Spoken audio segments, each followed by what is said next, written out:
All right, hi guys, and welcome.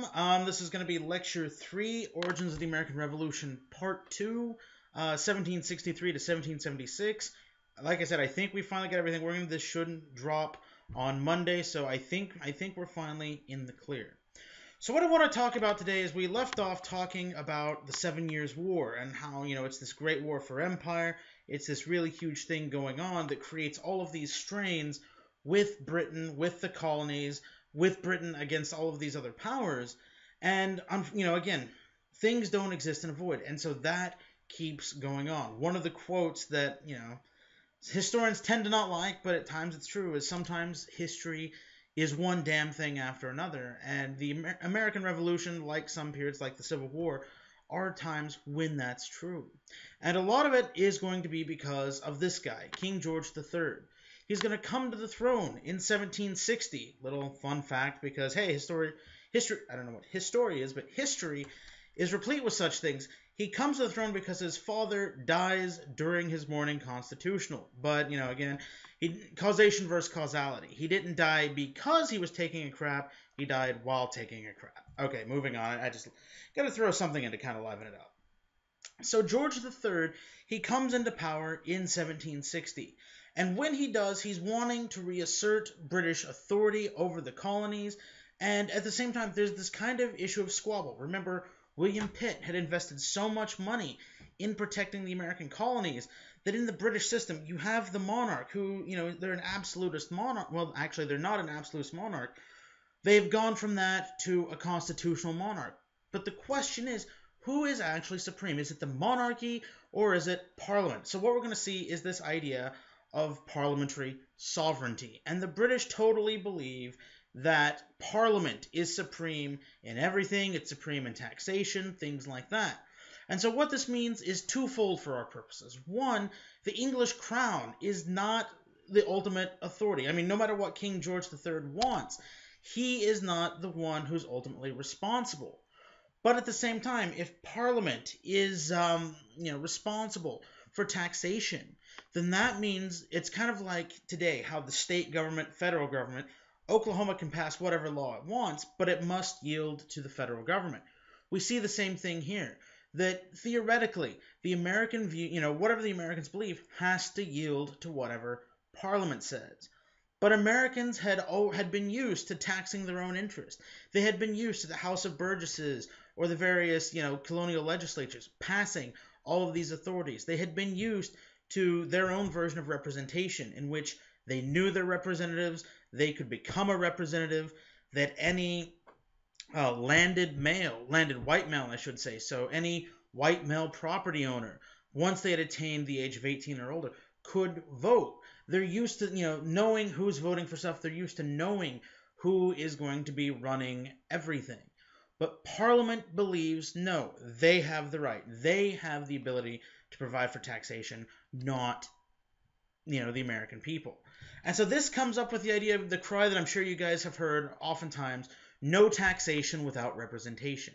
And what this means is this belief that Americans have to be represented. We don't want the English king taxing us. We don't want somebody we didn't vote for taxing us, things like that. The problem is, we see two concepts of representation. I mean, you might consider this way back in your poli-sci government classes, things like that. But there's this idea, this difference between direct representation and virtual representation. Direct representation is what the Americans believe. They believe that they should vote for the people who directly, deal with them. So, for instance, a voter in Massachusetts will vote for somebody for the Massachusetts colonial legislature, and then that person decides the taxes for their constituency. They direct, the people who tax individuals are directly responsible to them. And they argue that Parliament did not fit this model because nobody in the American colonies voted for anybody in Parliament. But Parliament argues this idea of virtual representation. Excuse me. This idea that it doesn't matter who are the representatives in Parliament.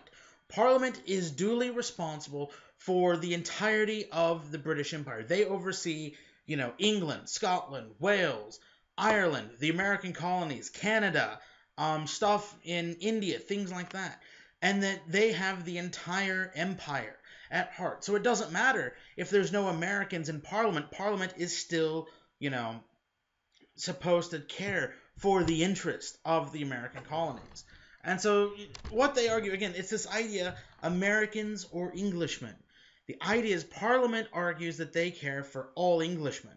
But in the American colonies, again, we had been used to doing things our own way. So this idea that we're used to Americans voting for other Americans who would deal with American interest, whereas at the same time, we loudly proclaim to anybody within earshot, we want the rights of Englishmen. Which, again, that's just kind of one of the things. It's this problem of benign neglect, salutary neglect, whatever you want to call it. We are having a different evolution, if you will. Not intelligent design, whatever you want to call it. Anyways, this idea that in the American colonies, we are going a separate way from the mother country. We say we want to be Englishmen, but we want American representation in, Parliament. We want Americans to deal with taxes, things like that. But if you look at these figures, in 1780, and again, I know that's after the American Revolution, but it's the earliest figure I could find. Out of 8 million people in England or Wales, only 214,000 could vote. That's around 3%. Whereas in the American colonies, the actual total electorate was something around 20%. Now, of that 20%, again, remember, women can't vote, slaves can't vote, freedmen can't vote, males who did not own property couldn't vote. Only white males who owned property could vote. But vote they did, 20%. So we say, again, we want to be Englishmen. That to be called an American is an insult. Remember, Yankee Doodle, American idiot. That's an insult. But we want the rights of Englishmen, but we want the rights of Englishmen as we see them. We see them in the fact we're used to voting for our own laws, we're used to voting in our own assemblies, we're used to voting for our own taxes, but the people in Great Britain did not have that, ability. Again, 3% versus 20%. And so what we see is because the British had not really asserted control until 1688, 1689, we had grown accustomed to doing things our own way. And with the French and Indian War, 1754 to 1760, the gulf gets even wider. And so, we can understand, if we want to look at this more, what this means, average Englishmen don't have direct representation. They have no concept of it, but we want it. So you could say that Americans, not only want, they want the rights of Englishmen, but they enjoy more rights than people do in Great Britain. We don't have to deal with as many lords or ladies or marquesses or whatever. We don't have to deal with a complex social hierarchy.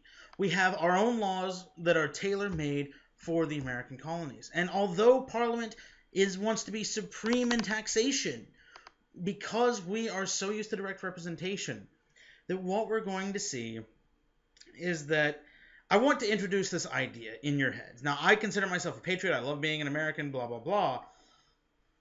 Question whether or not the revolution was actually necessary. Question whether, if you will, it was actually legitimate. I'm not saying it's not, but I'm going to say the case could be made. As we're seeing here, we want more rights than the average Englishman, but we say all we want is the restoration of our rights as Englishmen. To use a Ben Franklin quote, that, it's like calling an ox a bull. That's very flattering, but he would rather much have what's restored to him. If you're not sure what I mean, Google it up. Please don't use images. You might get grossed out. At any rate, this idea, we want to be Englishmen, but we already have it better than the average English citizen. So the question is, what do we actually want?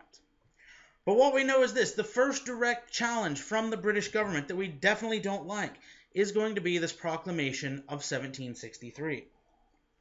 Following the French and Indian War, all of the land from the Mississippi River to the Allegheny Mountains passed from France to Great Britain. What we now consider the Louisiana Purchase, remember, it goes to Spain. But what this means is now the size of the American colonies has almost doubled. And almost immediately, people start to push out westward. And as they do, there's various Native American conflicts. They're going to kill the various Native Americans. not treat these guys very nice, and they want their land. And so what's going to happen is an Ottawa warrior by the name of Pontiac is going to stage a huge uprising of Western Indians all along the American colony. Detroit will be sacked and burned. Pennsylvania, Virginia is going to be, ravaged. Now, eventually the British Army steps in, the colonies step in, he's going to sue for peace in 1764. But what this means, it now shows that not only does Britain have to worry about other colonial powers, but now there's the thought of westward expansion, that namely, wars with the Native Americans are going to be tough, they're going to be brutal. What we're going to see is this is going to cost money, and let's be blunt. I mean, we're talking 1763 here, and the American federal government, 100 years later, in 1863, doesn't know what to do.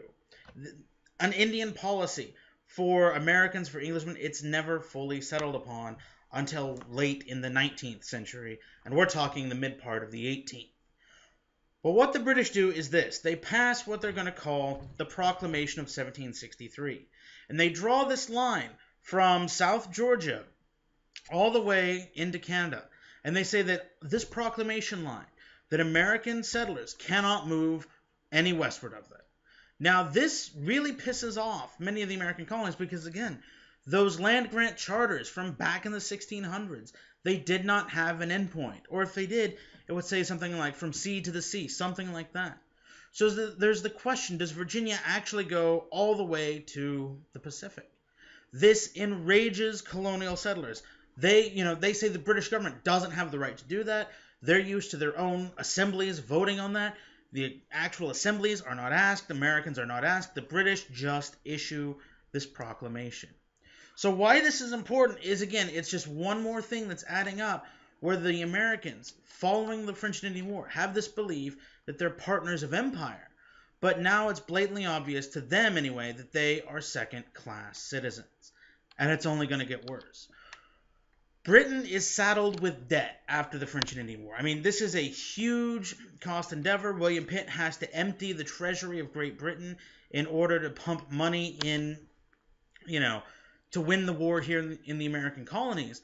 And so what we're going to see is now it's the question of how do they get that money back? Well, they're not going to come get it from the American colonies.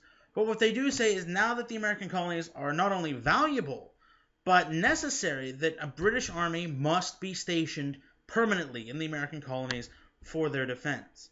And you're going to get this guy, Chancellor of the Exchequer, George Grenville, who's going to say that if the army is going to be stationed in the colonies must help pay for it. And to the British, it makes sense. After all, consider this. If they're the rights of Englishmen, should they not pay for the English army? That's the question. If they're truly people of British descent, and the British army is there to protect them, should they not pay for it? But they never ask the American colonies. They never say, well, Assembly of Massachusetts, will you vote on this? Yay, nay. No, because it defeats the purpose, again, mercantilism. Colonies exist for the benefit of the mother country. So we're going to get this series of acts, and I don't expect you to know all of them or know all the dates. Frankly, it's really confusing. But know that they're done, most of them anyway, not punitive, but they're done in an effort to pay for the army. And the first one is going to be the Revenue Act of 1764.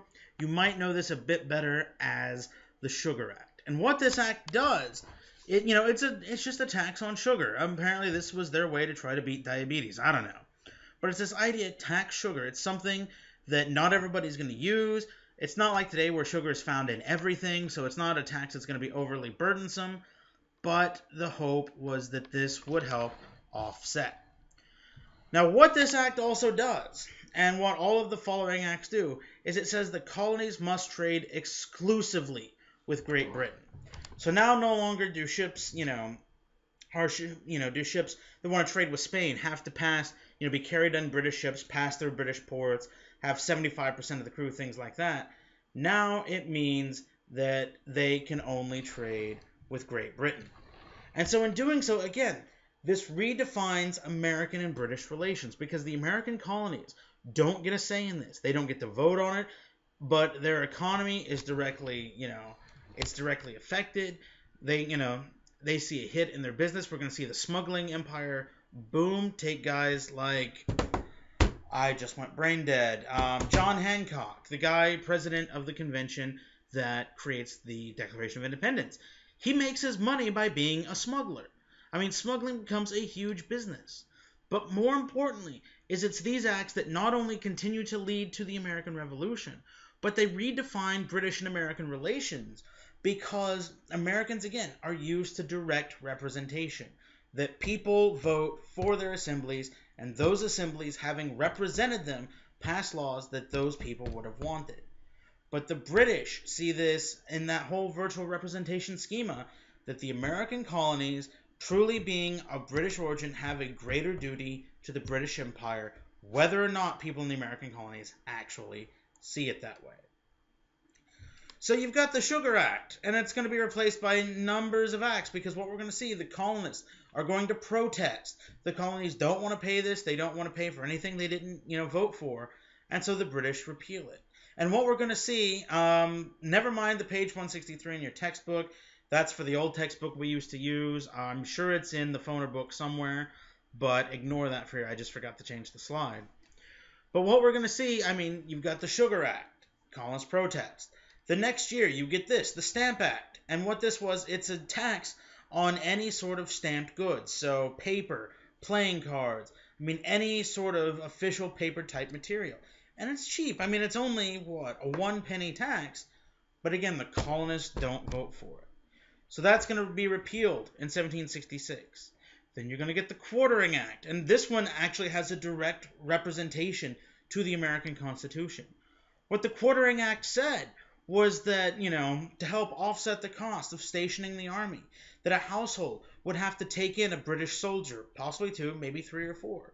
And instead of them staying at the barracks, they would have to stay in your house. You were not given, you weren't asked. You didn't necessarily have to give permission. But it was a case of, here are 4 guys, they're staying in your home. You must feed them, clothe them, and make sure that they have good accommodations. Why we have that as an amendment in our Constitution, that the American government cannot do this. You can offer if you want. You can beg, whatever. But the American government cannot, without your consent, quarter troops in your home. This is why. We're also going to get the Townshend Act, which it's going to be a tax on just the slew of goods. I'm not even going to burden you with all the goods, but paper, tea, coffee, sugar, all of this stuff, because the British need money. And by 1770, all of those are going to be repealed. Now, before we continue with the Tea Act, the dangerous precedent that is being set here is that if Britain passes a law, rather than following it as they should, rather than acquiescing, the American colonists are protesting, and so what happens? The British have no problem repealing the law. This creates the precedent in the American colonists' mind that all they have to do is protest, and these laws will be repealed. Colonial, or I should say British authority in the colonies all but evaporates. And so we're going to see this pushing of events until it gets to a really critical point. And for, in this case, we're going to actually skip over an event, but we're going to talk about the Boston Tea Party, because this is the first major confrontation. And what we're going to see is, there's still the Tea Act in the 1770s. But then, what we're going to happen is the British tea industry falls apart. Okay? And so what's going to happen? Remember the East India Company, Captain Jack Sparrow, Pirates of the Caribbean? These guys. What happens in the Tea Act of 1773? Britain declares that the American colonies can only buy tea from these people. Now, although they tried to restrict trade, now they're tightening it down, especially for tea. They want to try to prop up the British East India Company. And to do that, they're trying to force everybody in the American colonies to buy tea only from them. And so what we're going to see is this leads to, the now famous Boston Tea Party. This is still prevalent in American history. The Tea Party Republicans, this whole hope, tea in their case taxed enough already, but this desire to harken back to something old and American. I don't want to get too political, but suffice it to say, the Tea Party's ideals have nothing to do with these guys. They have nothing to do with, the Boston Tea Party. But what happens at the Boston Tea Party? These people disguise as Native Americans in the cheesiest, fake, phony costumes you can imagine. They didn't fool anybody. And they dumped as much of the tea as possible into Boston Harbor. Just completely trashed all of this stuff. And it absolutely incensed Great Britain to the point that what's going to happen, we'll talk about it in a second, we're going to get what's called the Intolerable Acts, designed simply to punish the people of Boston for doing this. And in fact, by the way, it was only a few years ago, like 3 or 4 years ago, the city of Boston finally cut a check to Great Britain or whoever in the government, actually paying for the damages finally. And apparently, if you go to some office, I can't remember where, but in the British government, they've actually got the check framed where you can see it. So, I mean, we pay our debts. It just takes 230 years, but we get around to it. Come on, we get around to it. Now, this actually takes place 3 years after what we're going to call the Boston Massacre. Understand, Boston is the hotbed of this anti-British feeling. And so it's really Boston and Massachusetts. That's where the American Revolution is going to break out. Now, what happens in Boston Massacre is, with all of these acts, there's a lot of friction between the colonists and, British. And the British have to send in more troops. And what we see is these troops and colonists often clash. And unfortunately, on March the 5th, 1770, what's going to happen is, soldiers on a, cold night, they're going to start throwing snowballs at the British troops. They're going to start throwing rocks covered in snow at British troops. And imagine, in this case, you're only going to have a handful, maybe 10 or 12 British soldiers armed with, long Brown Bess muskets, bayonets fixed. I mean, we're talking single shot, at best 3 rounds a minute, stuff like that. And they're surrounded by hundreds of people. Nobody knows what happened, but somebody's musket discharged. We don't know if we still don't know, 200 some odd years later. We still don't know if he fired on purpose, if it was an accident.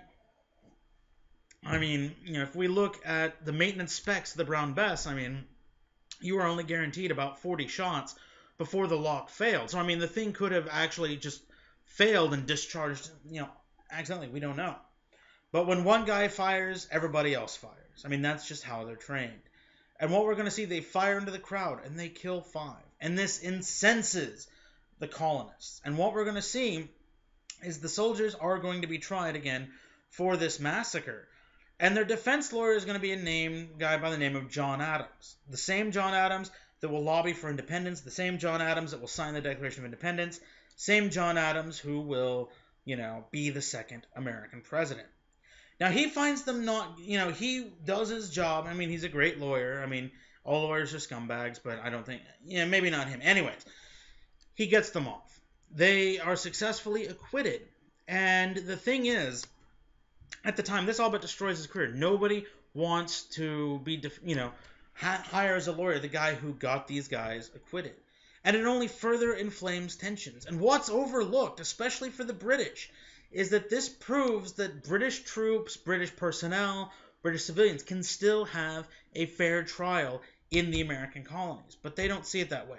They see it continued as, look, this is how bad things are getting.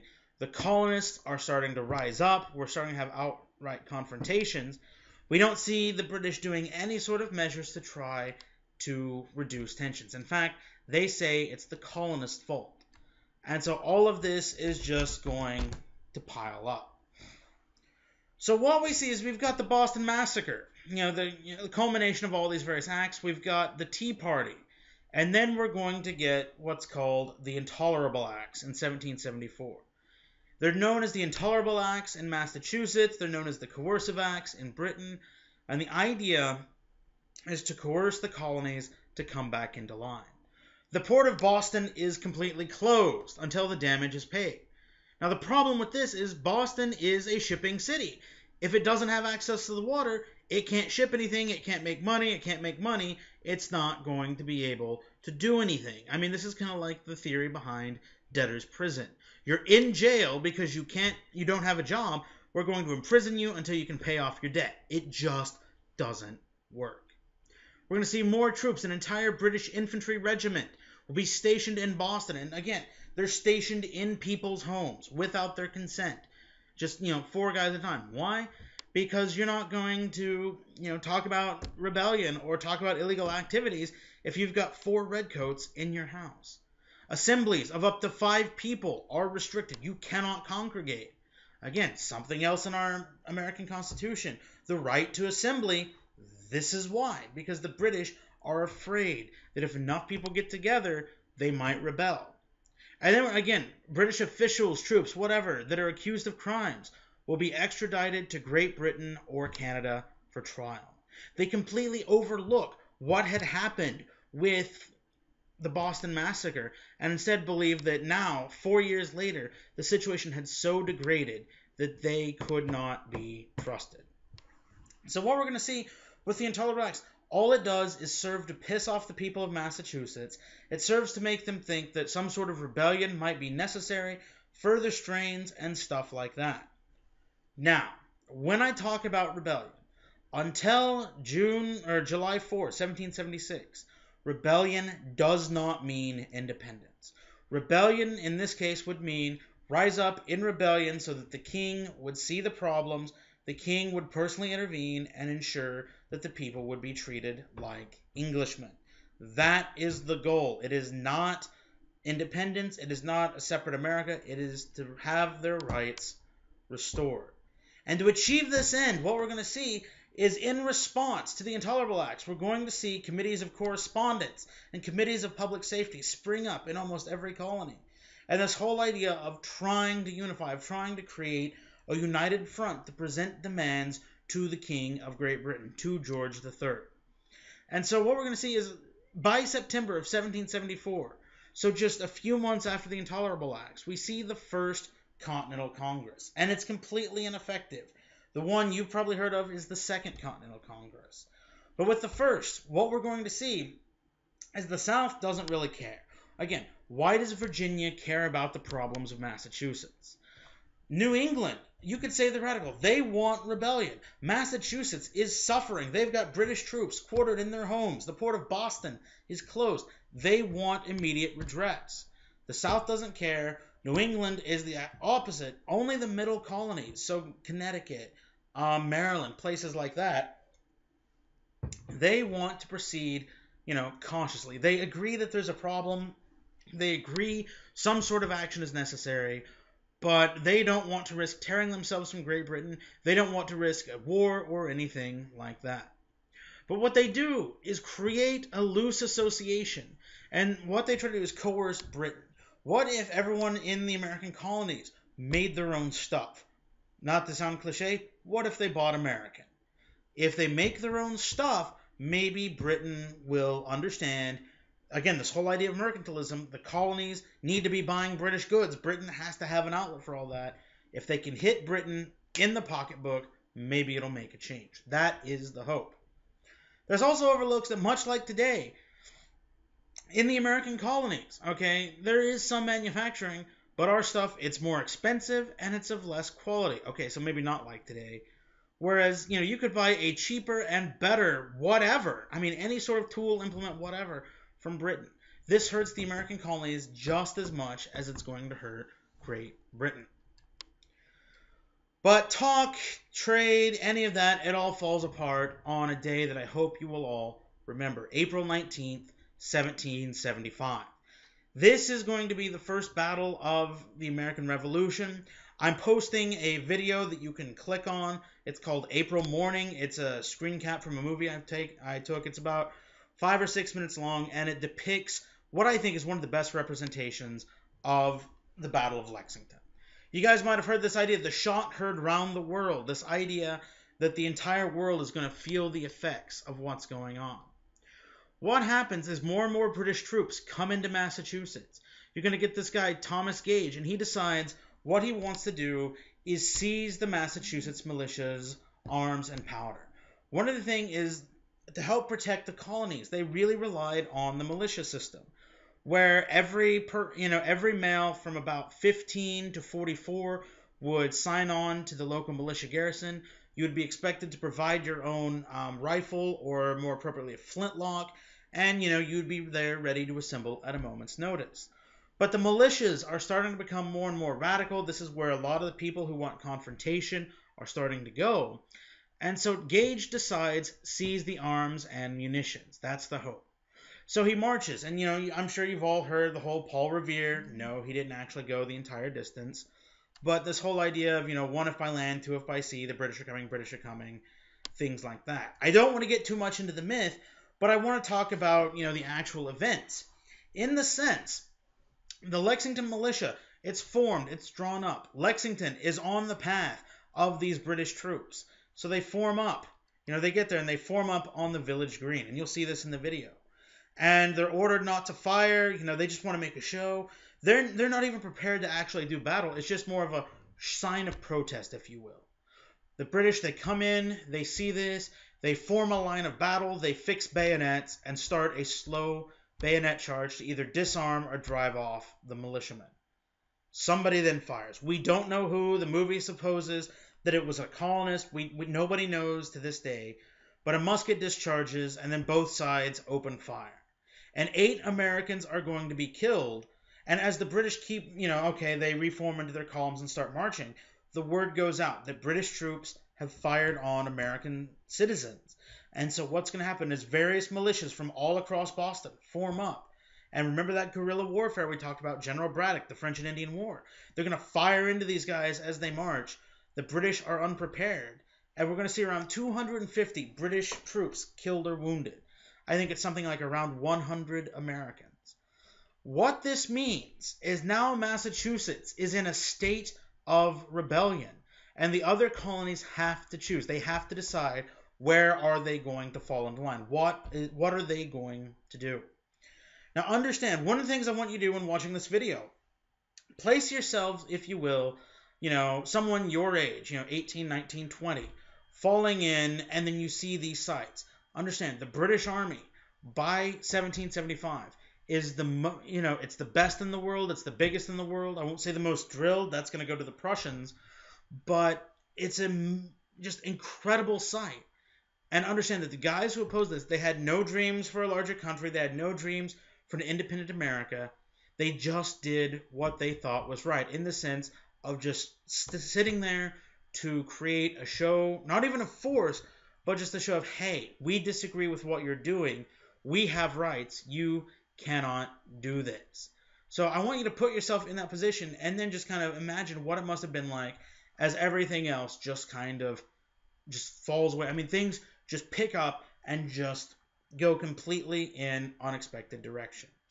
The next month in Philadelphia, Congress will reconvene. This is the Second Continental Congress that we're all far more familiar with. And what they do, this Congress, it's going to last for the duration of the war. This is technically the first government of the United States. And what they want to do is Massachusetts cannot fight Britain alone. They need assistance. So they tap into that First Continental Congress. They tap into that Albany Plan. They tap into all of the colonies must share a stake in what's going on. And so what we're going to see is a byproduct of that is the creation out of the Massachusetts militia of the Continental Army, with George Washington, that same Virginian who started the French and Indian War. He's going to lead it. And one of the reasons that's done is, one, George Washington probably has more military experience than anybody else in the American colonies. But it's also to limit Massachusetts' power. That's a weird word to say possessively. Massachusetts, again, it had been the main colony wanting to do this. It's becoming a powerhouse. The rest of the colonies might be willing to help it, but not if Massachusetts grows too big and powerful. They want to make sure that they, it's a horrible movie. I love it, but it's a horrible movie. But I'm going to use the quote from The Patriot. What's the difference between one tyrant 3,000 miles away and 3,000 tyrants 1 mile away? They don't want Massachusetts to get so big and powerful. They exchange what they perceive as one tyrant for another. So what we're going to see through 1775 is not that much done. The Continental Army, it's really going to, it's going to lose a lot of battles. We'll talk more about fighting the Revolution probably in the next lecture. But more importantly is what we're going to see is they agree to do this, but not that much happens. Britain, however, is incensed, and Britain want, iron fist. In July, Congress is going to pass what they call the Olive Branch Petition. And what this says, again, they want reconciliation. They don't want a war. They don't want a separate America. They just want Britain to recognize, look, we have sovereign rights as Englishmen. You have violated them, and we want redress. Give us what we want. We'll lay down our arms. We'll all go back to being a big, happy family. Now understand, There's no Facebook, there's no high-speed stuff. It's quite literally a 3-month boat ride either way. So they send this stuff in July. Before it ever gets to Britain, a month later, before it ever gets to Britain, Britain passes what they're going to call the Proclamation of Rebellion. And in this, George III outright declares that the colonies are in a state of rebellion. Why that's important is many in the American colonies were hesitant to use that word. They don't want an outright war. They're afraid, again, the British have the biggest army in the world. There's no way, on an even, level, the American colonies could beat them in a head-to-head fight. They don't want to say they're in rebellion. They want to say that, look, we're just fighting for our rights. Give us our rights, we'll back off. But George says, no, you are in rebellion, that you must lay down your arms, and without immediate reconciliation, all people who take arms against Great Britain will be considered traitors, and they will be summarily put to death. This will lead to what, Ben Franklin will say, surely we must all hang together, for if not, we will all hang separately. Because now what this means is it's not the American colonies that really takes that drive for independence, it's George III. Because by doing this, he is saying that if you want to be treated as Englishmen, you can't rebel. The Crown and Parliament can treat you however they want. You have no recourse but to submit. But the Americans are wanting to fight for their rights. So we're not going to see anything on independence yet, but now more and more people start to, decide that maybe independence is something they should do. And then Britain just keeps piling it on. In December 1775, they passed the Declaratory Act. Now what this means, Britain launches an embargo on the American colonies. So now they've spent the last 10 years saying that the colonies can only buy from Britain. Now Britain refuses to buy from them, and American commerce nosedives. This is their main source of income. Any American-built ships are seized by the British Navy. And so what we're going to see, Britain wants to starve the Americans into submission. Admittedly, they can feed themselves. So I mean starve figuratively. But this idea, again, if somebody does what you don't want, hit them in the pocketbook, and they're more than likely to come around. That's what's supposedly going to try to happen here. But then Britain makes two very critical mistakes that helps to push the Americans over the edge. They're going to hire German mercenaries, most of them from the country of Hesse, the Hessians. These are the most professional soldiers in the world, and they're done to suppress the rebellion. And so people, the Americans look at this and they say, what kind of monarch is George III if he will hire German mercenaries, hired killers, to come and fight against us? He doesn't care about what we want. He doesn't care about how we feel. And there's also the thought of, what about the rules of war? Is this not an internal British matter? And then again, continuing the hitting the pocketbook, the royal governor of Virginia will encourage a slave uprising. Now, it doesn't happen, but it's this idea, again, hit them in their pocketbooks. If the slaves rise up, people from the South can't go to the North to fight the war because they've got to stay home. And then it also makes them a choice. If the British are going to threaten slavery, and this is important for considering, what goes on with the American Civil War, the issues of slavery and the Constitution, things like that. If the British government will threaten slavery, this is the ultimate hit to the pocketbook you can do to a Southerner. By this time, by the 1770s, their entire economy is wrapped up in slavery. If they lose that, they lose everything. And so Britain wants to put an end to this war really quickly, and they want to try to do it off the battlefield. In response, we're going to see within 6 months of the Declaratory Act, we're going to see a shift and a transition of the war from simply redressing rights to actually gaining independence. You're going to have a guy named Thomas Paine, who's going to write a pamphlet called Common Sense.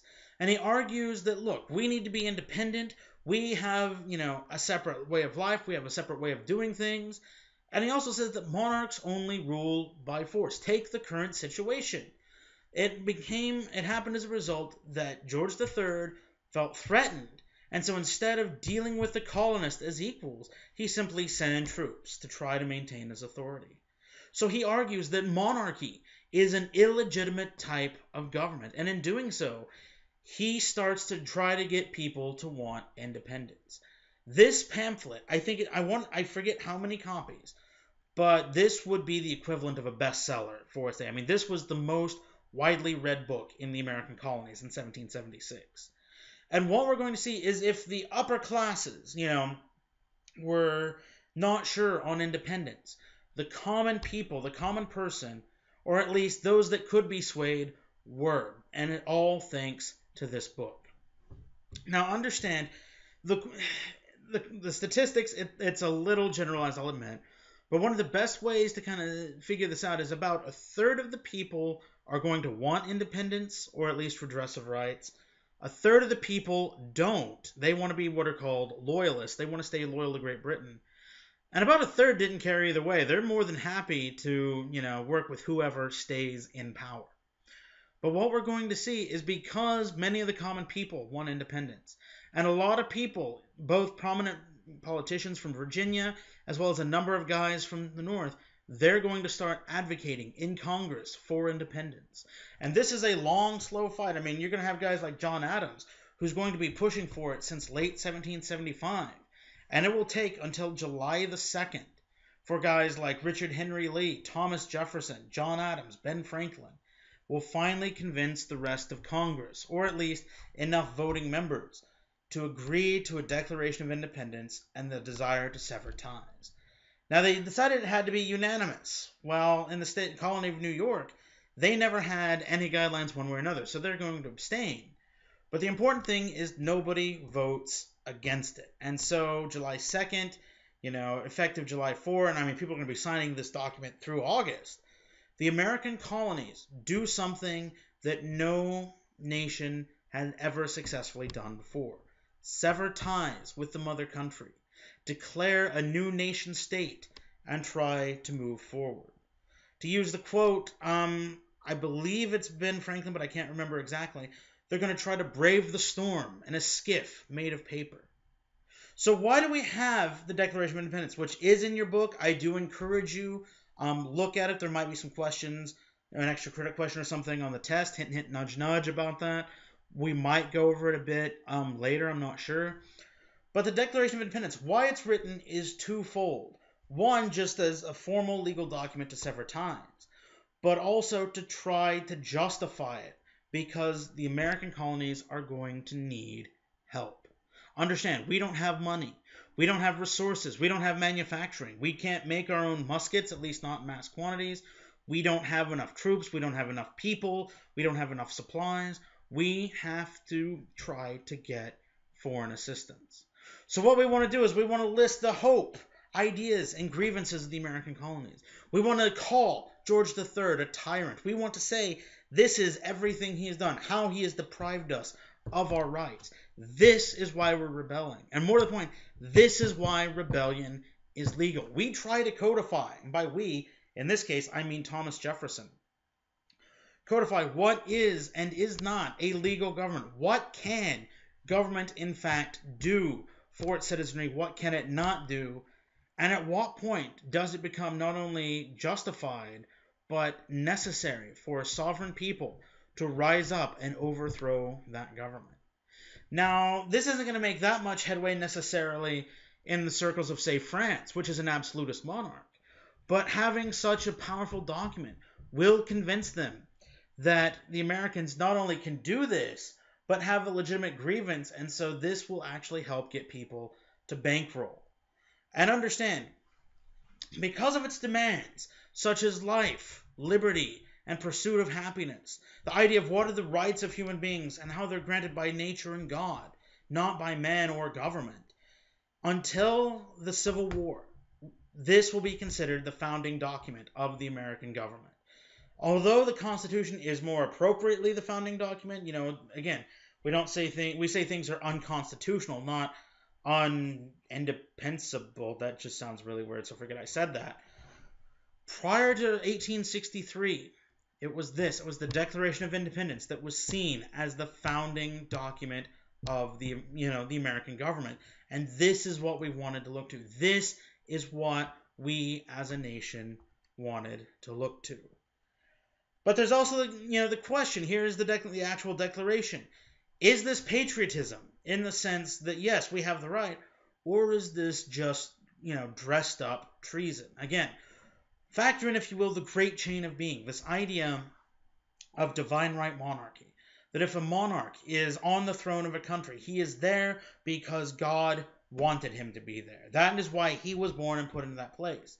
The British, a lot of people are going to argue that to rebel against that is to somehow reject the word of God. Because, again, God doesn't make mistakes. God is not going to put somebody on the throne that should not be there. But the Declaration is a product of the Enlightenment. This idea that men and women can think, act, and feel for themselves. That we don't need religion telling us what to do. That we don't need one person on a fancy throne ruling over us. That we, as a united people, have the ability to do this. So what this means is now with the Declaration of Independence, the American Revolution it transfers, if you will, from rebellion to an actual revolution. If we want to talk about this period, we can use the American Revolution, we can use the American War of Independence, I might use them interchangeably. But before July 2nd, it's rebellion. Now it's revolution, because now we want to dump this idea of being English, we want to discard this idea that we want a redress of rights. Now we want life, liberty, and the pursuit of happiness. We want to pursue our own American interest, irrespective of what the British might want. But along with this, and at the very beginning, the very founding of the American state, we must deal with the problem of slavery. Jefferson's a slave owner. He had wanted to abolish slavery, but the South, especially South Carolina, would not go along with it. And the Congress decided this must be unanimous. We don't want, 12 colonies tearing one naysayer away, because then it's civil war. What this meant is that in order to appease the South, Jefferson had to disregard slavery. So what we see is the Declaration, as expressing the American ideal, talks about freedom. It talks about slavery in the sense, it says we do not want to be slaves to King George III. But the United States, remember, is based on slavery. The South are slave owners. The North is reliant on those Southern exports. And so understand, with the beginnings of the American Revolution, liberty must be bought with the chains of slavery. And why that's a problem is they don't deal with it in 1776. They don't deal with it in 1787. And so what that means is the nation as a whole in 1861 must deal with it, and it will lead to civil war. So on that happy note, I think that's going to call it good for today. We'll pick up with our next lecture, which I'm hopefully going to drop Wednesday, about fighting the actual American War of Independence. As always, if you have questions, please let me know. And again, look for the video. It's going to be called April Morning or April Morning Lexington, something like that. And that'll just be a 5-minute look at what it must have been like. It's, like I said, one of the best portrayals I found of the battle on Lexington Green. If you got any questions, let me know. Otherwise, I will see you guys in the next video. Bye-bye.